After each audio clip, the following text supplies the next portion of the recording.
तो रिलेशनशिप जो हमने पहले वाले पढ़े थे, total production, marginal production, average production के बारे में, वही चीज़ आपको आज मतलब रिपीट टाइप ही है एक तरह से।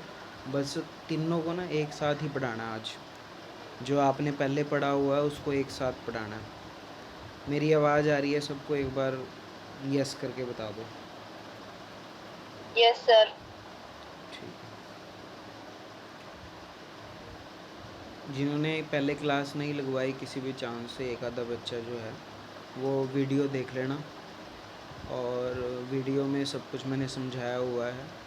ज़्यादा लेंथी वीडियो नहीं है, लेकिन आप ट्राई करोगे, पढ़ोगे तो आपको बिल्कुल अच्छी तरह समझ में आ जाएगा। देखो भाई, सबसे पहले आपको ये टेबल समझनी है, जो मैं टेबल समझा रहा हूँ। जैसे जैसे स्क्रीन में शो करना है। अगर आपके पास कॉपी है तो कॉपी में भी देखते रहो, साथ में मोबाइल और कॉपी आपके पास होनी चाहिए। सबसे पहले यहाँ पे लिख रहा है आपका unit of land. Unit of land जो होता है वो फिक्स्ड फैक्टर होता है। फिक्स्ड फैक्टर मीन्स जो ज़मीन का टुकड़ा है वो फिक्स्ड नेचर का होता है, आप उसको शॉर्ट टर्म में इंक्रीज़ या डिक्रीज़ नहीं कर सकते।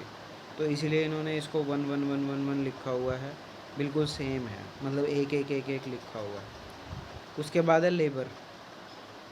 Unit of variable factor. Variable factor वो फैक्टर था जो चेंज हो जाता है, लेबर।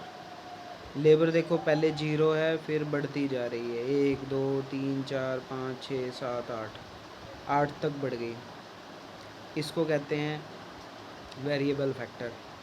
वेरिएबल फैक्टर मैंने उस दिन भी बताया था कि ये वो फैक्टर होते हैं जो आपके बदलते रहते हैं, चेंज हो जाते हैं।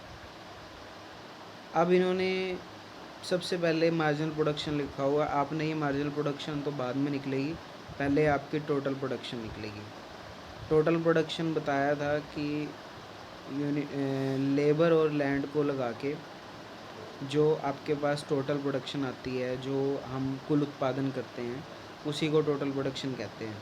मैंने आपको ये बताया था कि टोटल प्रोडक्शन को आपको याद करना पड़ेगा, मतलब इसके कोई फ़ॉर्मूला नहीं होता, ये इन्होंने अपने आप लिखी हुई है, ये आपको थोड़ा याद करना पड़ेगा। देखो क्या क्या लिखा हुआ है। 0 6 20 48 48 72 80 84 84 80, ये आपको अपने आप लिखनी है बना के, मतलब आपको ये याद करनी पड़ेगी। टोटल प्रोडक्शन में से मार्जिनल प्रोडक्शन निकलेगी, फिर एवरेज प्रोडक्शन निकलेगी। सबसे पहले मुझे कौन बताएगा टोटल प्रोडक्शन में से मार्जिनल प्रोडक्शन कैसे निकाल सकते हैं? यस बता सकते हो। मेरे को कौन बताएगा मार्जिनल प्रोडक्शन का फॉर्मूला क्या होता है? यस, कोई भी बच्चा बताओ मार्जिनल प्रोडक्शन का formula. TPN minus TPN n-1। Very good.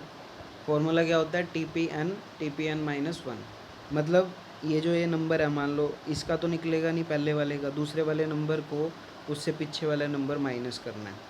6 में से 0 माइनस करोगे 6 आ जाएगा, 20 में से 6 माइनस करोगे 14 आ जाएगा, 48 में से 48 में से 20 माइनस करोगे 28।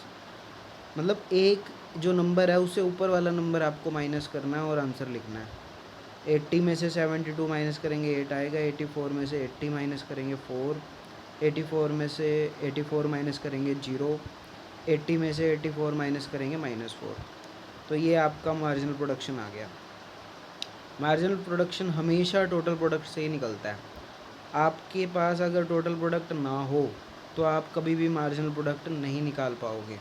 टोटल प्रोडक्ट में मार्जिनल प्रोडक्ट मतलब टोटल प्रोडक्ट होगा तभी आप मार्जिनल प्रोडक्ट निकाल पाओगे। चलो, ये मार्जिनल प्रोडक्ट हमारा निकला। एवरेज प्रोडक्ट का फॉर्मूला बताओ। TP/L। मतलब जो टोटल प्रोडक्शन है हमारा उसको लेबर से डिवाइड करके आप निकाल सकते हो। देखो टोटल प्रोडक्शन यहाँ सबसे पहले 0 है, लेबर यहाँ भी 0 है, 0 को 0 से डिवाइड करोगे कुछ नहीं आएगा, 0 ही आएगा। 6 को 1 से डिवाइड करना है, मतलब इसको इससे डिवाइड करना है आपकी बार। 6 को 1 से डिवाइड करोगे 6 आएगा, 20 को 2 से डिवाइड करोगे 10, 48 को 3 से डिवाइड करोगे 16, 72 को 4 से डिवाइड करोगे। तो ऐसे आपको डिवाइड कर करके निकालना है।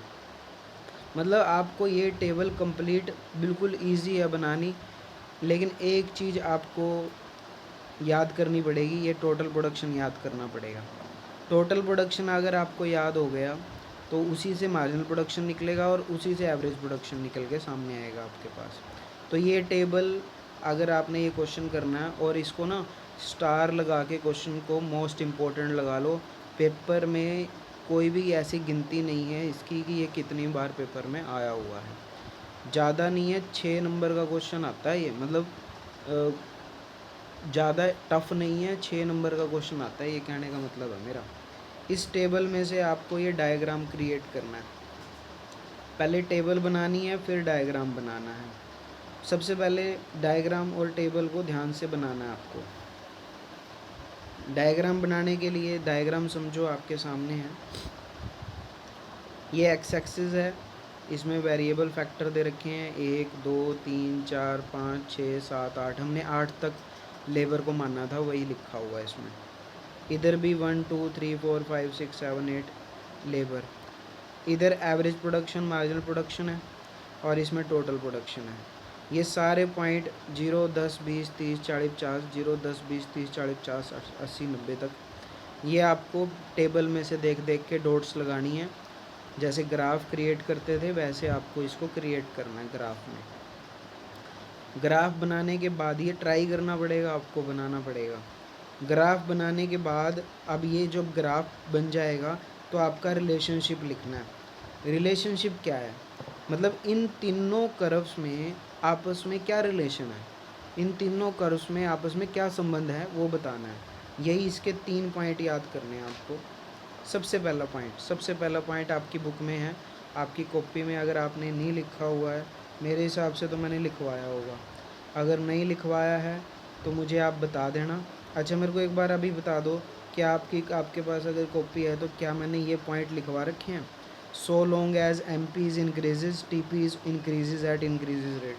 पर ये नहीं लिखवाया आपने। कोई बात नहीं, मैं इसको ना पिक निशान लगा के, आपने हाँ कोई बात नहीं, मतलब ये लिखने हैं वैसे। अच्छा उधर आगे वाले लिखवा रखे हैं, हाँ आगे वाले लिखवाए हुए हैं। चलो वो एक ही बात है, वो लिखे हुए हैं ना, वो एक ही बात है।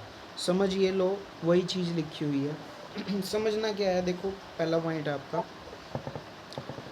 इनका कहने का मतलब है कि जैसे जैसे MP बढ़ रहा है वैसे वैसे TP भी बढ़ रहा है। देखना एक बार डायग्राम में, ये TP कर्व है, बढ़ रही है जैसे जैसे मैं देखो मार्क वीडियो में दिख भी रहा है आपको, अगर वीडियो दिख रही है तो देखो पूरा TP कर्व बढ़ रहा है और ये वाला MP कर्व है, MP कर्व भी बढ़ रहा है। तो आपस में रिलेशन हो गया कि जैसे TP बढ़ेगा वैसे ही MP बढ़ेगा, ये रिलेशन हो गया। यही लाइन में लिखा हुआ है कि जैसे जैसे टोटल प्रोडक्शन बढ़ेगा वैसे वैसे हमारा मार्जिनल प्रोडक्शन भी बढ़ेगा। ये फर्स्ट रिलेशन है, फर्स्ट लाइन में ये लिखना आपको, बहुत सिंपल सी लाइन। सेकंड में क्या लिखा हुआ है,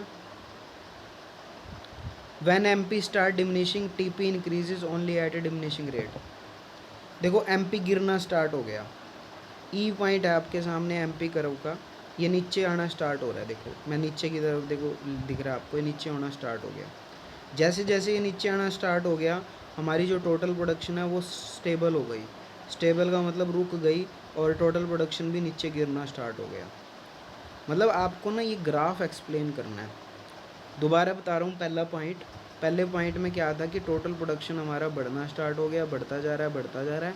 जैसे जैसे टोटल प्रोडक्शन बढ़ रहा है वैसे वैसे मार्जिनल प्रोडक्शन भी बढ़ रहा है। जैसे ही मार्जिनल प्रोडक्शन गिरना स्टार्ट हुआ टोटल प्रोडक्शन रुक गया और रुकते रुकते वो नीचे की तरफ मुड़ना स्टार्ट हो गया, मतलब गिरना स्टार्ट हो गया। ये इनका रिलेशन है। एक एक लाइन में एक्सप्लेन करो, 2 लाइन में एक्सप्लेन करो, वो आपकी मर्जी है, जैसे आपको एक्सप्लेन किया जाए वैसे आपको एक्सप्लेन करना है इसको। नेक्स्ट पॉइंट है, इसमें मतलब इसी ग्राफ में से आपको पॉइंट बनाना है।